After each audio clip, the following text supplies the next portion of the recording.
folks, this is Granison Shines, and I am here with Frank Shines. Frank. Has just written a book co-authored by yours truly here, and I'm going to let Frank tell you a bit more about himself and about the book. So Frank, can you give our audience a little bit more about the book title and what inspired you to write the book? Yeah, certainly can. So first of all, Led in but Left Out, Leadership, Knowledge, and Faith in the Age of AI, Coronavirus, and Fake News.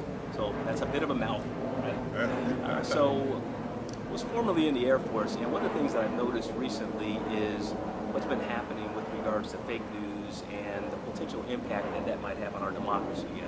As a person who took the oath to defend the U.S. Constitution, it's become of increasingly importance to me. But also from a different perspective, as a person in business and technology, working on the cutting edge of artificial intelligence with a background in marketing analytics, we saw a lot of things that have been happening recently on how we kind of manipulate individuals into understanding their behavior and then predicting that behavior and being able to control that behavior by using these new algorithms. Okay. Right? So as an example, many of you watch Netflix, right? Coronavirus, everybody's watching Netflix. Yep, absolutely. You're not just watching Netflix, Netflix is watching you. Google. Okay. All right. People search on Google, but Okay. you're not just searching on Google, Google is searching you. And likewise, when you go and work with a little ebook reader, right, the Kindle reader, Sure. that reader is reading you at the same time that you are reading it. Now, Let me you explain you that, what I'm okay. talking All about, right? Perfect. So when you search for Google, what's happening is Google is also searching. They know where you're located with your mobile phone, so they know where you are specifically geographically. Yep. They also know what you're thinking by the keywords that you search on. Sure. That helps them understand your behavior, helps them understand when you use certain keywords at certain days of the week, perhaps specific days of the month, perhaps specific times of the day. All those things help them understand your profile. They map that information with Fitbit, which they actually own now, right? Wow. And now they can understand a bit about what's happening with you from a physical perspective, Yes, right? exactly, yes. So your biologics, those things can be linked to keywords, can be linked to time, and start to understand your behaviors. Similarly, when you go and you look at a search for different types of things you want to watch on Netflix, Netflix is not only letting you watch whatever you want to watch, but it's watching how you watch, right? Then suggest some of the Yes, and right? it's going to make a recommendation based upon what you watched. It's going to compare that to millions or billions of people who watched similar types of videos around the world, and it's going to say, given these certain things, people who tend to watch this also tend to watch this, and therefore they'll make a recommendation to you. They will also look to see how fast you watch. Do you binge watch? Do you watch certain types of things for a little while and then flip it off? Maybe you watch comedies for only 30 minutes through, and then that last hour you got enough laughter, maybe you're moving on to something else. Whereas on the other hand, when you look at Breaking Bad, everyone captures that, is captured in those first few minutes, and they will watch the rest of that series, right? And binge watch that series. Absolutely. So those are the types of behaviors that are being able to pick up on you. Okay. And then finally, with regards to, take Facebook. This is something that is not quite as harmless, not quite as innocuous. Facebook, what they're doing is they have advertising, and the advertising is intended to get you to click. And the more frequently you click and the longer you stay on their site, the more money they make. Right. So this particular algorithm is designed to understand you and get you to take clicks and behaviors, reading things based upon what's going to be most impactful to you. And the reality for most of us as human beings, it's the emotional stuff, the anger, the hatred, right, the vitriol. Those are the types of things you're going to click more often on, and you're going to be more passionate about. And so they now know how to use those keywords that kind of jump past your normal logic and rationality and so forth, and they hijack your emotions to get you to click. Absolutely.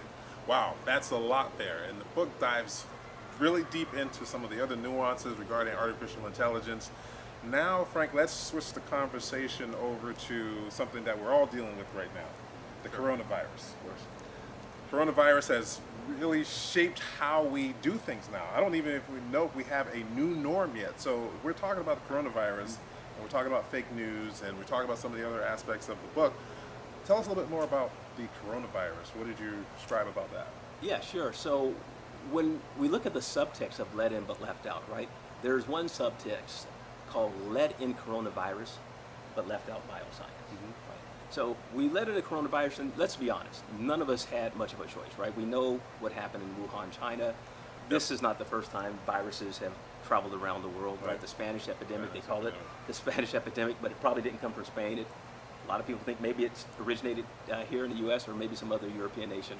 Regardless of where it originated, we've had these different types of viruses and things impacting our society for as long as man has been around. Exactly, yes. However, something has changed recently, right? As we encroach more often on wildlife habitat, what that means is we're closer to bats, we're closer to animals that carry the coronavirus. Rats, rodents, those sorts of things also carry the coronavirus. There are only about 3 major types of animal groups that typically carry the coronavirus.